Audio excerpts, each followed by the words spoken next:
이 예수님 말씀을 듣고 있다 보면 정말 우리의 생각과 너무나도 다르고 전혀 다른 차원의 말씀이라는 것을 알게 됩니다. 이 말씀을 들으면 우리 삶에 변혁이 일어나게 됩니다. 우리가 누리게 되는 복이 얼마나 놀라운 것인가라는 것을 우리가 듣고 있는데, 천국이 우리의 것이다. 우리가 하늘의 위로를 받게 될 것이다. 땅을 기업으로 받게 될 것이다. 우리가 배부르게 될 것이다. 긍휼히 여김을 받게 될 것이다. 이 말씀을 하셨어요. 특별히 지난주에 긍휼히 여김을 받는 복에 대해서 살펴보았었죠. 이 긍휼이라고 하는 것은 나로부터 나오는 것이 아니라 하나님으로부터 오는 하나님의 성품이라고 말씀드렸죠. 다시 말해서 긍휼은 인간이 짜내고 쥐어 짜내는 것이 아니라 하나님으로부터 흘러나오는 그런 부분이다 그랬습니다.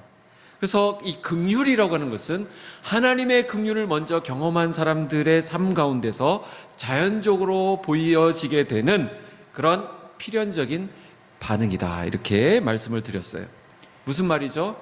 긍휼이라고 하는 것은 내가 누군가를 불쌍히 여기고 연민이나 동정하거나 하는 것이 아니라는 것입니다. 하나님의 긍휼을 입은 사람들의 삶 가운데에서 자연스럽게 하나님의 긍휼이 우리의 삶을 통해서 나타나게 되는 것을 말한다고 말씀을 드렸습니다.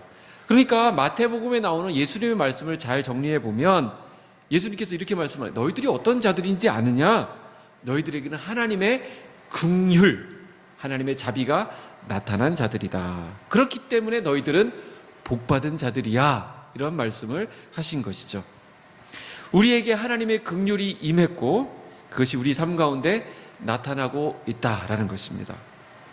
그렇기 때문에 이 긍휼히 여기라라는 말씀을 가지고 남을 잘 도와라, 남을 잘 섬겨라, 이런 차원으로, 윤리도덕 차원으로 끌어내리게 되면 이것은 이미 벌써 이제 선행이 강조되게 된 것이고 우리는 이 말씀을 지킬 수가 없습니다.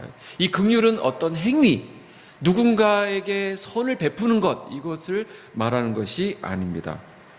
긍휼을 베풀어라. 그러면 복이 있을 것이다. 너에게도 긍휼이 임할 것이다. 이런 차원이 아니라 그랬죠. 긍휼이라고 하는 것은 선행을 독려하는 말씀이 아니라 그랬습니다. 하나님 앞에서 나는 하나님 긍휼이 필요한 자입니다. 나는 하나님의 긍휼로 살아가는 자입니다. 하나님 나에게 하나님의 긍휼을 허락하여 주시옵소서 하는 가운데 우리의 삶을 보니까 하나님의 긍휼을 구하고 있는 우리의 모습 가운데 하나님의 긍휼이 자연스럽게 사람들에게 나타나게 되는 것을 말한다고 말씀드렸습니다. 오늘 말씀도 그런 차원에서 그 맥락에서 보아야 합니다. 오늘 말씀이 어떻게 나와 있나요? 마음이 청결한 자는 복이 있나니 그랬습니다. 그들이 하나님을 볼 것이며. 여기 마음이 청결하다라는 말이 중요한데, 마음이 청결하다라고 하는 것은 이게 성경적 용어만 아니고 당시 헬라 문화권에서 많이 쓰던 아주 유명한 단어입니다. 이 단어는 마음이 청결하다, 이 청결이라고 하는 것은 카탈로스라고 합니다. 어디에 얼룩이 묻었을 때 그것을 깨끗이 지우는 것을 카탈로스라고 하는데, 여러분들이 이 카탈로스에서 파생된 말을 여러분들이 많이 들어보셨을 거예요. 요즘도 많이 쓰는 말이거든요. 카타르시스 들어보셨나요? 내가 카타르시스를 느꼈어. 이렇게 할 때는 어떤 때 그런 말을 쓰나요? 감동적인 막 영화를 보면 막 이렇게 눈물이 막 펑펑 나잖아요. 제가 요즘 막 눈물샘이 막 터졌어요. 저는 그래서 영화나 드라마 볼 때마다 너무 주변이 의식돼요. 우리 가족들이 저를 자꾸 이렇게 봐요. 제가 이렇게 우나누나. 근데 예전에는 막 이게 가장으로서 이런 모습을 보이면 안 된다 그러면서 아주 강직하게 하고 잠깐 나갔다 올게 하면서 밖에서 막 펑펑 울고 들어왔는데, 이제는 막 대놓고 껄껄 우니까 이게 어떻게 된 건지 모르겠어요. 하여튼 그렇게 울고 나면 뭔가 좀 후련한 부분이 있잖아요. 그런 적 없어요? 그런 적이 있습니다. 그러면 이제 카타르시스를 느꼈다. 우리 속에 있었던 어떤 부분들이 빠져나가면서 해소되었을 때 카타르시스를 느꼈다, 이렇게 얘기를 합니다. 그런 개념이죠. 그러니까 안에 있는 것들, 막혀있던 것들을 뽑아내었을 때, 운동을 하면서 운동을 통해서 땀을 쫙 흘리고 카타르시스를 느낄 수 있습니다.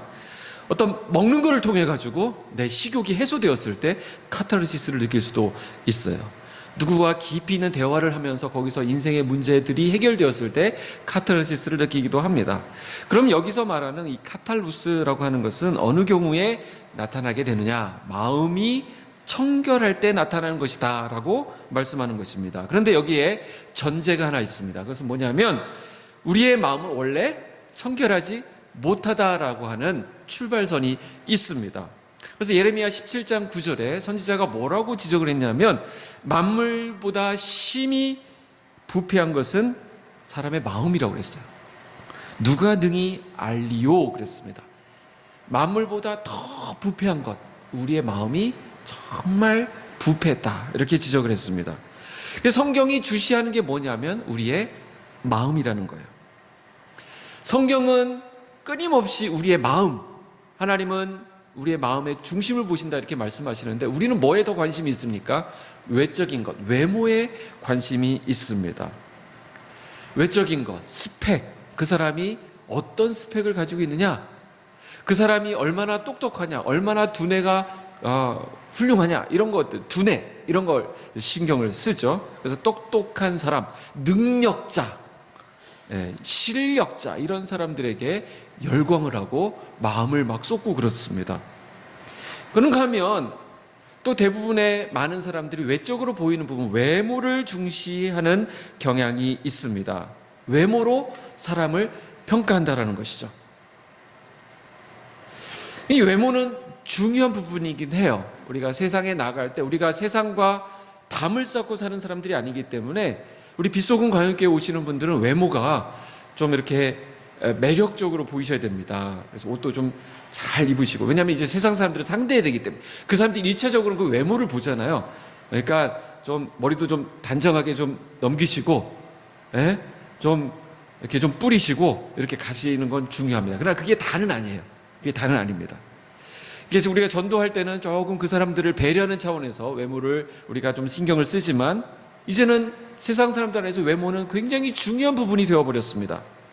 세상은 사람들의 실력, 외적으로 보이는 부분, 외모를 중요시하고 있습니다. 그러나 하나님 나라는 외모가 아니라 마음을 중요시한다라고 강조합니다. 마음이라고 하는 건 사람의 인격과 인간 존재 자체를 말하는 것이죠. 여기서 지정의가 마음속에서 다 나오게 됩니다. 그래서 예수님 뒤에 나오시는 산상수훈에 더 이어지는 말씀에 보면 도둑질은 손이 하는 것이지만 이 손에게 명령한 것이 무엇이냐면 우리가 그 마음을 먹었기 때문에 손이 움직인 것입니다. 그 마음이 각 지체에 명령을 한 거예요. 지시한 것입니다. 그 사람의 모든 행동과 말은 마음에서부터 시작됩니다. 그렇기 때문에 사람은 외모를 보지만 하나님은 중심을 보신다, 마음을 보신다 이렇게 말합니다. 그래서 혹시 도둑질을 실행으로 옮기지 않았다 할지라도 만약 그 마음이 탐심으로 가득 차 있다고 한다면 하나님은 그 마음을 문제 삼는다라는 것입니다. 세상 사람들은 외적으로 보이는 것만 가지고 판단을 하지만 하나님 그 마음이 어떤 상태에 있었느냐를 중요하게 보신다는 거예요. 그래서 나는 살인 안 했는데요, 나는 사람을 안 죽였는데요 할지 모르지만 하나님 뭘 보시는 거예요? 네가 사람을 미워하지 않았느냐, 이 마음을 보시는 것입니다. 나는 간음하지 않고 지금까지 모태 솔로로 살고 있습니다. 그게 중요한 것이 아니라 이 마음속에 이미 음욕을 품었으면 간음한 것이다 라고 말씀하고 있는 거예요. 그러니까 하나님이 보시는 이 마음이라고 하는 것이 얼마나 이렇게 간단하게 처리할 문제가 아니라는 것을 아시겠죠? 그래서 잠언 4장 23절에 모든 지킬 만한 것 중에 더욱 내 마음을 지켜라. 생명의 근원이 이에서 나기 때문이다 말씀하셨어요. 마음을 지키라면서 이 마음이 무엇과 연결되냐고 말씀하시냐면 생명과 연결된다라고 말씀하셨습니다. 생명의 근원이 이에서 남이라. 생명이 여기서부터 나온다라고 말씀하셨어요. 그러니까 마음이 잘못되면 어떻게 된다고요? 죽는 거예요. 생명이 없는 거예요. 그래서 여호와 하나님은 인간의 외모가 아니라 마음을 감찰하시는 분이다라고 예레미야 11장에 말씀하시는 것을 볼 수 있습니다. 하나님은 사람의 어디를 살피신다고요? 마음. 네 마음이 어떤 것이었느냐. 사람들 외적으로 보이는 어떤 그 겉으로 보이는 걸 보고 이 사람 훌륭하군요, 이 사람 참 괜찮은 분이고 이렇게 말할지 모르지만 하나님은 그 동기, 그 마음 중심을 보시기 때문에 그걸 가지고 판단하시는 분이라는 것입니다. 그래서 그 마음이 생명과 맞닿아 있으면 그 사람은 사는 것이고 이 생명에서 끊어져 있으면 죽는 것입니다. 그래서 사람이 살고 죽는 건 결국 마음 먹기에 달려있다 그러잖아요. 마음을 잘못 먹으면 죽음에 이르게 됩니다. 삶을 포기하는 경우가 생기게 되는 것입니다. 마음은 지, 정, 의가 통합된 인격체입니다. 전인격입니다. 그런데 이 마음이 청결할 수도 있고 불결할 수도 있다라는 것이죠. 그래서 오늘 예수님께서 말씀하시는 바가 뭐냐면 너희 복받은 자들인데 너희 복받은 자들은 마음이 청결하다. 근데 문제가 있다라는 것입니다. 보편적 사람의 마음은 다 청결하지 못하다는 거예요. 가장 부패한 것이 사람의 마음입니다. 즉 모든 인간은 마음이 부패했기 때문에 아까 마음은 생명과 연결됐다고 그랬죠. 생명과 연결되지 못한 부패한 상태에 있기 때문에 모든 인간은 죽은 상태라는 것입니다. 모든 인간은 허물과 죄로 죽은 상태다라는 것이 성경의 평가입니다. 그러면 마음이 청결한 자는 복이 있다고 그랬는데 마음이 청결하다는 것이 무엇이냐라는 것을 우리가 정리해야 됩니다. 청결의 사전적 의미는 티 없이 맑고 사특함이 없는 상태, 그것을 청결이라고 보는데 만약 그것이 진짜 성경이 말하는 청결이라고 한다면 여기 있는 우리 모두 저와 여러분을 저를 포함해서 여러분 모두가 다 소망이 없어지게 됩니다. 왜냐하면 우린 자신이 없거든요. 우리 속에 늘 악한 것을 품고 살아가는 게 우리들인데 우리 안에 그런 것이 없는 깨끗한 상태를 유지해야 된다 그러면 우리 보고 죽으라는 것과 마찬가지예요. 계속 그 청결한 상태를 유지해라? 불가능합니다. 성경이 그걸 얘기해요. 의인은 없나니 하나도 없다. 아니 목사님 저 빗속은 감염께 이제 나오기 시작하고 지금 깨끗한 상태로 노력하고 있는데 그렇게 말씀하시면 섭섭하죠. 섭섭해서 어쩔 수 없어요. 우리 속을 들여다보면 우리는 자신이 없습니다. 그래서 이 말씀을 우리가 잘 해석해야 되는데 너희 마음 잘 가꿔라. 더러운 것이 들어오지 못하도록 잘 지켜라. 그런 차원의 말씀이 아니라는 것입니다. 열심히 마음을 청결하게 하고 깨끗하게 유지하면 복받을 것이다. 그 말씀이 아니라는 것입니다. 그러니까 더러운 것이 들어오면 즉시 떨궈내고 깨끗한 마음 상태를 잘 유지하고 극도 예민한 상태로 이 청결을 유지해라. 그 말씀이 아니라는 것입니다. 만약 그 말씀이 사실이라고 한다면 기독교 역사상 가장 복받을 사람은 중세 저 속세를 버리고 산속에 들어가 있는 수도사들일 거예요. 그 사람들은 정말 고행과 그런 근신과 자기를 막 억제해가면서 정말 속세로부터 떨어져서 기도에 정진하고 수도에 정진했거든요. 그럼 그 사람들이 복을 받아야 되겠네요? 그렇지 않습니다. 또 예수님 당시에도 로마의 그 때가 묻지 않게 하기 위해서 뚝 떨어져서 살았던 쿰난 공동체라고 있습니다.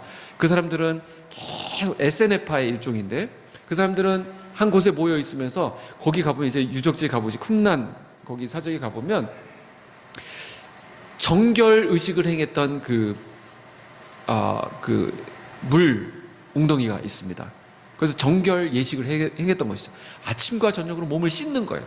혹시 불결한 게 묻었을까 봐. 그러면서 성경을 계속 필사를 합니다. 하나님의 이름이 나올 때 또 붓을 빨고 또 몸을 씻고 잘못된 생각이 나면 또 확 가서 그냥 깨끗하게 하고 하여튼 자기를 극도로 깨끗하게 한 그 사람들이 복을 받아야 되는 것이죠. 네, 여러분들 하루에 샤워 몇 번 하세요? 샤워하고 상관없는 거예요. 마음을 씻어야 되니까. 네. 그 사람들의 청결을 우리가 못 따라갑니다. 그러면 예수님의 이 말씀은 우리가 받기 어려운 불가능한 말씀을 지금 예수님이 하신 것일까요? 만약 그렇게 철저하게 세상의 마음을 주지 아니하고 빼앗기지 않겠다고 매일같이 자신의 심신을 단련하는 그들이 청결한 것이라고 한다면 그 열심을 바탕으로 해서 하나님을 볼 수 있다고 한다면 우리에게는 정말 절망이고 좌절입니다.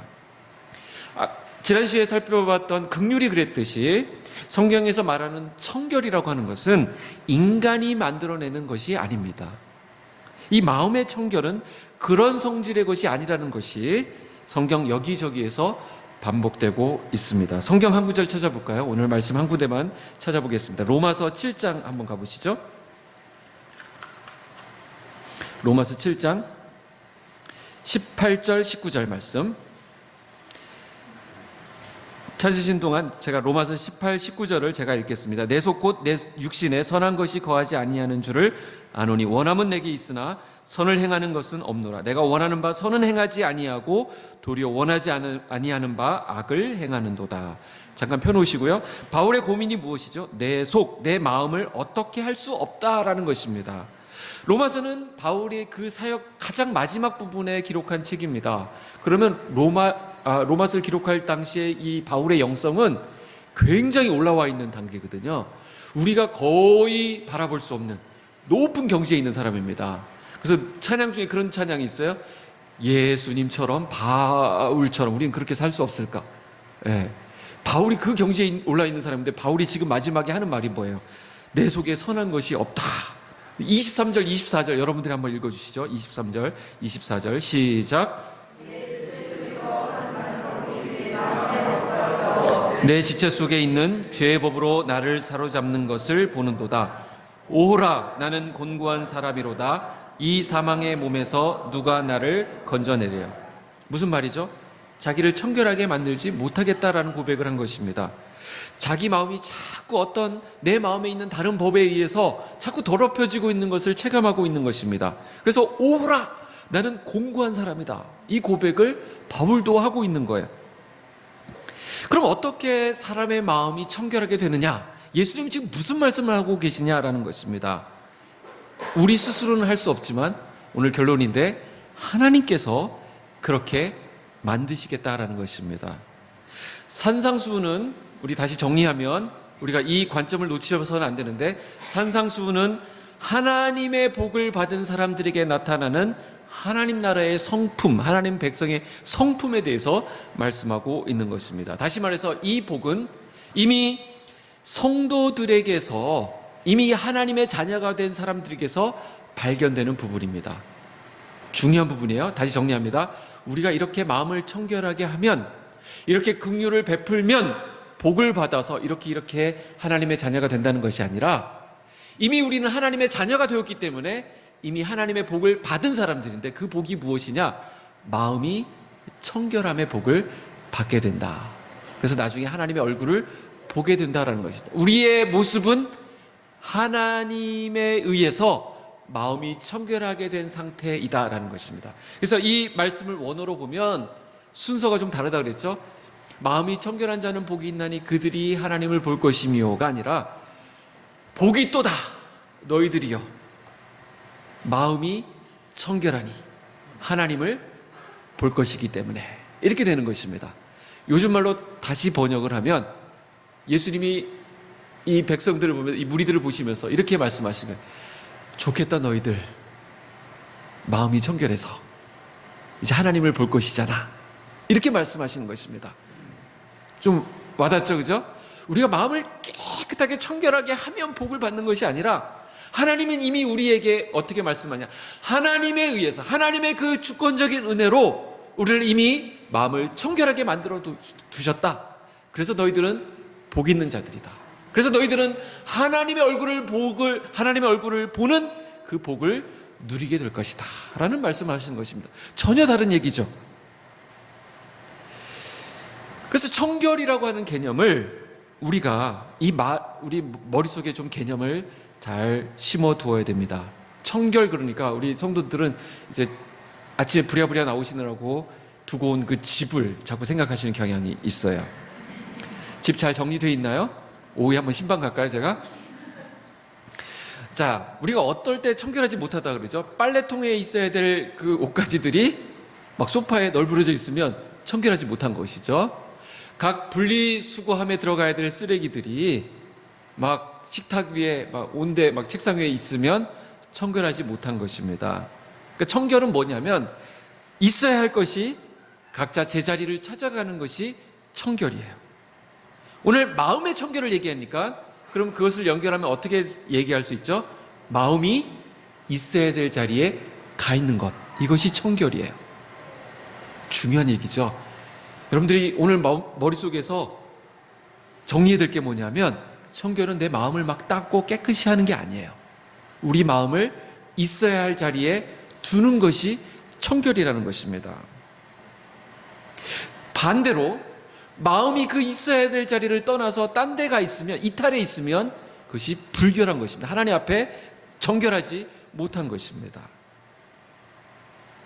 마음의 문제라고 앞에서 얘기했습니다. 야고보서 4장 8절 가보시면 하나님을 가까이 하라. 그리하면 너희를 가까이 하시리라. 죄인들아 손을 깨끗이 하라. 두 마음을 품은 자들아 마음을 성결하게 하라. 슬퍼하며 애통하며 울지어다. 너희 웃음을 애통으로 너희 즐거움을 근심으로 바꿀지어다 그랬습니다. 여기 놀라운 말씀이 나오는데 무엇이 청결하지 못한 것이냐 이렇게 말씀하시냐면 두 마음을 품는 것, 마음이 둘로 갈라져 있는 것, 이것이 청결하지 못하다라는 것입니다. 마음이 둘 또는 그 이상으로 갈라져서 있는 것. 그래서 어떻게 되냐면 주님을 향해서 가야 될 마음이 다른 데 분산되어 있는 거예요. 어디로? 나한테로. 내 욕망으로. 내가 높아지는 것이 교만인 것입니다. 그렇기 때문에 야고보서는 뭐라고 얘기하냐면 슬퍼하고 애통하며 울어야 된다고 얘기합니다. 너희들은 낮아져서 슬퍼하고 애통하고 울어야 되지. 그대로 있으면, 그 두 마음을 그대로 품고 있으면 청결하지 못한 것이다 라는 것입니다. 그래서 청결하지 못한 상태는 두 마음을 품은 상태, 마음이 있어야 될 자리를 이탈한 상태라고 하는 것입니다. 나라고 하는, 나 자신이라고 하는 이 육적 자아를 향해서 마음이 끊임없이 가 있는 것, 그것이 불결한 것입니다. 그래서 예수님께서도 같은 산상수훈의 뒤에 이제 보면 어떻게 말씀하고 있냐면 예수님께서도 두 마음을 어떻게 표현하시냐면 사람이 두 주인을 섬기는 것과 같다 그랬어요. 그래서 하나님과 무엇을? 재물을 겸하여 섬길 수 없다 그랬습니다. 하나님과 재물은 만몬이거든. 만모니즘. 만몬의 중심에 뭐가 있나요? 내가 있습니다. 내가 주인 되는 것. 하나님 없이 돈을 가지고 내가 모든 것을 다 누리려고 하고 내 욕망을 피려고 하는 것이 바로 죄의 본질입니다. 하나님과 재물을 겸하여 섬길 수 없느니라. 자, 마음이 청결하지 못한 것 정리하면 두 마음으로 갈라진 것이고 그게 부정한 마음이고 그게 하나님의 진노 아래 놓인 죄된 모습이다라는 거예요. 죄인의 실체입니다. 제가 산상수훈 팔복 말씀을 얘기하면서 첫 번째부터 네 번째까지 나오는 말씀, 심령이 가난하고 애통하고 마음이 온유하고 막 이런 것들, 의에 줄이고 목마르 이런 것들은 1부터 4까지는 누구에 대한 것이라고 그랬죠? 하나님에 대한 것이라고 그랬고 5, 국률부터 뒤에 나오는 것들은 누구에 대한? 사람에 대한 것이라고 말씀을 드렸죠. 어떻게 마음이 청결한 것이 사람에 대한 것이 될 수 있느냐라는 것입니다. 근데 사람 중에서도 정확하게 말하면 자기 자신에 대한 것입니다. 사람의 출발은 자기부터 시작하죠. 그래서 앞에 긍휼히 여기는 것은 본질적인 자아, 내 실체가 하나님의 긍휼로 채워져야 되는 것을 말하는 영적인 부분을 얘기하고 있다고 한다면, 영적인 나의 모습을 보게 하는 부분이 긍휼이라고 한다면, 마음이 청결한 것은 내 마음이 흔들리지 않고 견고히 서 있는 것을 말합니다. 그래서 이것은 결국 하나님을 향해서도 그렇고 사람을 향해서도 그렇고 내 삶의 자리에서, 내 실제 현장에서 흔들리지 않고 내 마음을 지키는 것을 말하기 때문에 그렇습니다. 야고보서 1장 5절부터 8절에 보면 너희 중에 누구든지 지혜가 부족하거든 모든 사람에게 후히 주시고 꾸짖지 아니하시는 하나님께 구하라. 그리하면 주시리라 그랬어요. 오직 믿음으로 구하지 말고 조금도 의심하지 말라 그랬어요. 여기 의심이라는 말이 나오네요. 자, 의심하는 자는 마치 바람에 밀려 요동하는 바다 물결 같으니 이런 사람은 무엇이든지 주께 얻기를 생각하지 말라. 두 마음을 품어 모든 일에 정함이 없는 자로다. 오늘 야고보서 말씀 보시면 여기 두 마음을 품는 것을 뭐라고 규정하고 있냐면 그것은 의심하는 것이다 이렇게 얘기를 했어요. 그렇게 되면 마음이 흔들리게 된다는 거예요. 언제 의심하게 되죠? 하나님 말씀을 받아 하나님 앞에서는 심령도 가난하고 그래서 마음이 충만한데 이제 실제 삶에 가보면 이 말씀대로 사는 것이 흔들리죠. 흔들려요. 이 말씀대로 살아도 될까? 하나님 앞에서는 오케이였는데 사람 앞에서는 안 그런 것 같아요. 사람 앞에서는 그렇게 살아서는 안 될 것 같아. 그때 인간적인 방법이 나오게 되는 것이고 그때 두 마음이 생기는 것이고 그 현상을 하나님의 말씀을 의심하였다 이렇게 보는 것입니다. 성경에 그 대표적인 예가, 좋은 예가 하나 나오죠. 베드로입니다. 베드로가 이제 배를 타고 가다가 풍랑을 만나죠. 근데 예수님께서 물 위로 걸어오시는 걸 보고, 물 위로 걸어오시는 걸 보면 보통 저와 여러분 같으면 어떻게 합니까? 걸어오시나 보다. 예수님 어서 오십시오. 이리 올라오십시오. 이렇게 할 텐데 베드로는 뭐라고 얘기했어요? 나도 좀 걸어보게 해달라고. 참 베드로의 이 성격 특이해요. 하여튼 이런 성격 어디 가다 하나씩 있는데, 베드로가 그래 했는데 예수님께서 제자들이 아이고 막 쿡 찌르면서 이 주책이 또 나선다고 그러는데 예수님께 오라고 그랬죠. 베드로가 인류 최초로 물 위를 걸은 사람이 되었습니다. 걸어봤어요. 이 물 위를 걷는 느낌은 어떨 걸까요? 저도 궁금해요. 그러니까 베드로를 예전에 계속 비난만 했는데 이제 베드로가 부러워지기 시작했어요. 예수님을 보면서 걸어갈 때 이제 한참 걸어갔습니다. 걸어갔는데 중간에 어떻게 됐어요? 예수님이 걸으시는 거 예수님을 보고 갈 때는 잘 걸어갔는데 의심이 들었는데 주변에 풍랑을 보고 바람 물결을 보고 의심이 든 것이죠. 그래서 물에 빠지게 되었습니다. 빠지게 되었어요. 예수님께서 오셔가지고 뭐라고 말씀하셨을까요? 왜 의심하였느냐 그러시잖아요. 근데 저는 그 앞에 한마디를 더 하셨을 것 같아요. 베드로가 빠졌으니까 빠져가지고 이렇게 하셨을 것 같아요. 제가 군대에서 제일 많이 들었던 말인데 빠져가지고. 그러니까 우리 안에 하나님을 향한 확신, 마음이 빠져버린 것이죠. 그러니까 베드로가 빠진 거예요. 그래서 예수님께서 건져주시면서, 그런데 거기서부터 배까지는 어떻게 했을까요? 예수님께서 베드로를 이렇게 절반만 건져주시고 이놈 왜 의심하였느냐 하면서 질질 끌고 갔을까요? 이렇게 물속에 좀 당해봐라 일으켜서 같이 걸어갔겠죠. 주님과 함께 했을 때 걸어갈 수 있는 그 믿음의 행복, 이것이 바로 마음이 청결한 상태, 나누어지지 않은 상태를 말하는 것입니다. 근데 성도는 자기 자신에게 향했던 두 마음을 품었던 하나님의 말씀에서 떨어져 나왔던 그것을 하나님을 향한 신뢰로 집중하는 것이 마음의 청결이라고 말씀하는데, 그래서 결국 내 마음을 누가 장악하게 하시는 것이냐? 하나님이 장악하게 하는 것입니다. 가장 핵심에 마음의 상태가 걸려 있습니다. 청결하지 못한 상태는 하나님이 내 마음을 다스리게 하는 것이 아니라 마음을 딴 데 두고 있는 것입니다. 그런데 마음에 하나님 두기를 싫어하는 사람들이 있는데 이것이 바로 죄인의 본질이라고 로마서 1장에서 말씀합니다. 그것을 상실한 마음이라고 그러고, 하나님께서 하나님을 그 마음에 두기 싫어하는 사람들을 어떻게 진노하셨냐면, 어떻게 벌하시냐면, 오늘도 왜 이렇게 예수 안 믿고 하나님 안 믿고 하나님 앞에서 멋대로 살아가는 사람들 하나님께서 내버려 두시는가? 성경에서 내버려 두시는 것이 가장 무서운 진노라고 그랬어요. 상실한 마음대로 내버려 두심. 우리가 죄에 대해서도 한번 정리할 시간을 좀 가질 필요가 있는데, 우리는 죄 무엇입니까? 이렇게 얘기하면 보통 우리가 나타내는 여러 가지 현상들을 가지고 죄라고 얘기해요. 거짓말하는 거. 우리 이제 청소년들이 얘기하면 엄마 아빠 몰래 컴퓨터 게임한 거, 이걸 이제 죄라고 얘기를 하죠.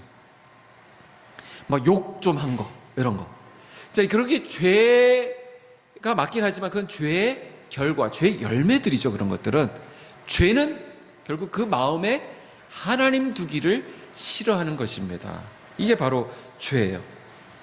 그러니까 밤낮 우리가 하나님 앞에 죄에 대해서 우리가 회개하고 뉘우치고 하나님 앞에 우리가 죄인임을 발견하게 되는 것은 내 마음속에 하나님 두기를 싫어했던, 하나님이 내 마음속에 없었던 것들을 하나님 앞에 회개해야지, 밤낮 어디 가서 게임한 거, 그래서 막 청소년 수련회 같은 데 가면 막 불 꺼놓고 울라고 막 그러면서 게임한 거 다 끄집어내라고 그러고, 그 다음에 막 우리 어렸을 때는 이제 오락실 간 거, 저 오락실 한번 갔는데 그게 그렇게 잘못된 죄인지 꺼이꺼이 울면서, 근데 그 다음 수련회가 또 그거 끄집어내가지고 그때 진실하게 고백하지 않은 것 같아서 또 끄집어내서 하는데, 그러면 답이 안 나옵니다. 우리의 이 죄라고 하는 것은 우리 마음속에 하나님이 없는 것이 죄예요.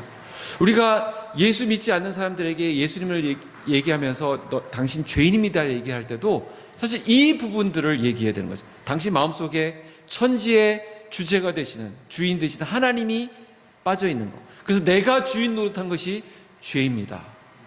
예수 믿기 전과 후에 가장 큰 변화가 뭐냐 그러면, 예수 믿기 전에는 내가 내 인생의 주인이었어요.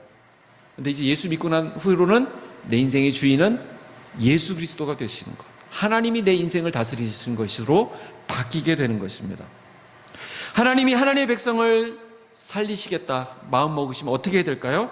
하나님께서 그 백성들의 마음을 분산시키고 있었던, 하나님에게 두어야 될 마음을 다른 데 두고 있었던, 분산시키고 두 가지 마음 이상 두고 있었던 그것들을 하나님께서 하나하나 끊어버리시죠.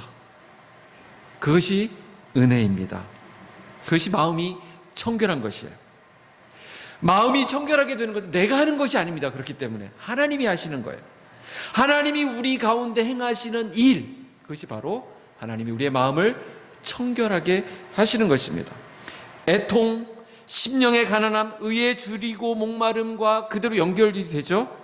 우리의 마음이 그래서 청결하게 됩니다. 하나님이 그렇게 만들어 가시는 거예요. 하나님이 하나하나 끊어버리세요. 인간적인 가능성, 내가 의지하던 하나님보다 더 사랑하던 것들이 자꾸자꾸 끊어지게 만들으세요. 그래서 하나님께서 우리를 청결하게 하시는 작업인 것입니다. 하나님께만 마음을 둘 수 있는 상태로 만들어 가시는 것입니다. 그 상태를 가리켜서 복이 있다 말씀하시는 것입니다.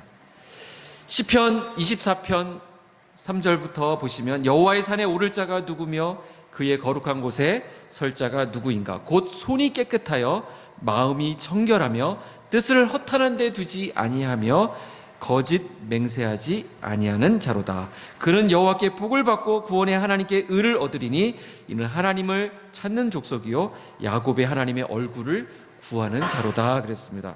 여기 보면 누가 마음이 청결하다고 했냐면 여기 얼굴이 있는, 하나님의 얼굴을 구하는 자 얘기했습니다. 오늘 말씀하고 연결이 되죠. 마음이 청결한 자는 복이 있나니 그들이 하나님을 어떻게 할 것이요? 볼 것이며. 근데 여기 보니까 여호와의 산에 오르는 자, 마음이 청결한 자는 누구냐? 시편에서도 누구를 얘기하냐면 하나님의 얼굴을 구하는 자다 이렇게 말씀하고 있어요.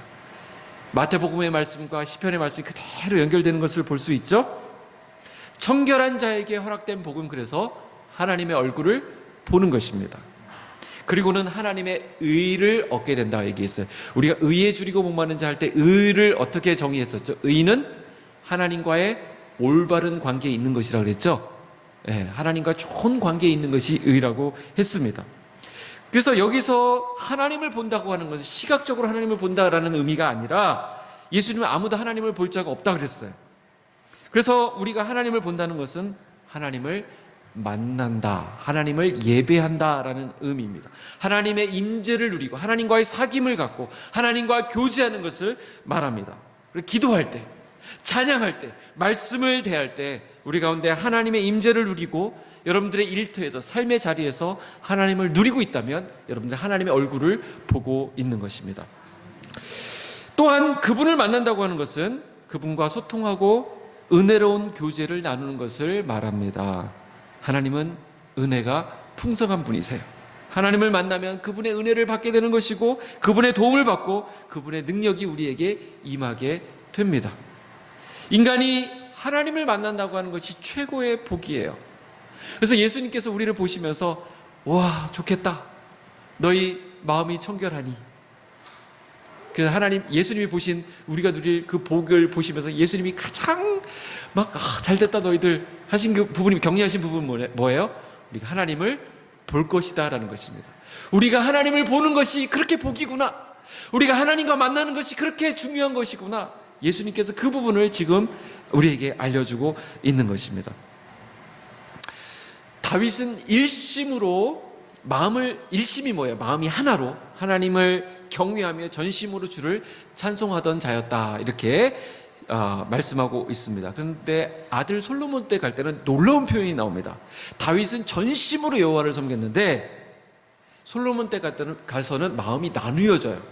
그래서 손자 르호보암 때 가서는 실제로 나라가 흩어지는 그런 일들이 벌어집니다. 그래서 성경에서 어떻게 평가하고 있냐면 역사를 역대하 12장에 르호보암 왕은 예루살렘에서 스스로 세력을 굳게 하여 다스리니라. 여기 스스로 세력을 굳게 했다는 것은 스스로 마음을 자기에게 집중했다라는 것입니다. 근데 그 뒤에 어떤 표현이냐, 르호보암이 악을 행하였으니 이는 그가 여호와를 구하는 마음을 굳게 하지 아니하였음이니라.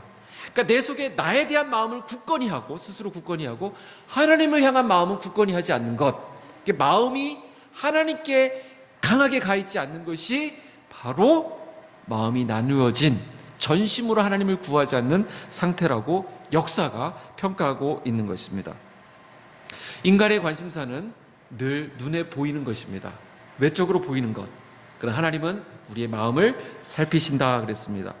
눈으로 보이는 것은 타락한 본성에서 나오는 죄된 본성에서 우리의 마음을 하나님께 두지 아니하고 하나님이 계셔야 될 자리에 내가 차지하고 있음으로 해서 나오는 여러 가지 결과물들이라고 이야기했습니다. 그러나 하나님 오늘 말씀을 통해서 마음이 청결한 자 복이 있다 얘기했는데 그 청결함을 하나님께서 우리에게 허락해 주시는데 우리가 누려야 될 복은 어디에 있다고요? 하나님의 얼굴을 보는 것, 하나님과의 교제에 나아가는 것, 하나님과의 사귐 가운데 있는 것, 하나님과 그 의를 얻는다 그랬는데 하나님과 올바른 관계에 머물러 있는 것입니다. 어떻게? 하나님을 구하는 마음을 굳게 하는 것입니다. 하나님과의 친밀한 관계 속에 나아가는 것입니다. 오늘 그 하나님을 누리고 있다고 한다면 여러분들은 복 있는 상태에 있는 것입니다. 여러분들이 어떤 상태에 있든지, 어떻게 마음이 무너졌든지, 어떻게 여러분들이 앞에 큰 문제가 서 있든지 간에 여러분들 안에 하나님이 누려지고 있다고 한다면 하늘의 복을, 천국의 복을 여러분들이 소유하고 있다는 사실을 믿는 은혜가 저 여러분들 가운데 있기를 축복합니다. 기도하겠습니다.